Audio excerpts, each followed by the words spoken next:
তুমি না তওবা করেছিলে? তুমি না শুধুমাত্র আল্লাহর জন্য সবকিছু ছেড়ে দিয়েছিলে? বুঝতে পেরেছিলে কোথায় তোমার আসল ঠিকানা? ভুলে গেছো? আবার কোন পাপ তোমায় গ্রাস করে নিল?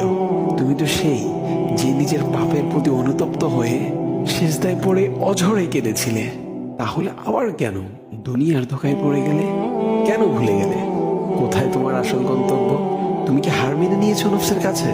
তুমি এত দুর্বল, ভুলে গেছো তুমি কার বান্দা? কে তোমার রব? তোমার রব তো সর্বশক্তিমান। সর্বশক্তিমানের বান্দা আবার কখনো দুর্বল হয় নাকি? মৃত্যু পর্যন্ত লড়ে যাও তুমি। শয়তানকে দেখিয়ে দাও তোমার ইমানের পাওয়ার। শয়তানের ধোকায় পড়ে অনেক পাপ করে ফেলেছো, তাই নিরাশ হয়ে গেছো তুমি, তাই না? তুমি কি জানো না তোমার রব কতটা মহান? তিনি তো তোমাকে ক্ষমা করার জন্য অপেক্ষা করছেন। তাই ফিরে আসো সেই রবের দুয়ারে, যার দুয়ার কখনো বন্ধ হয় না।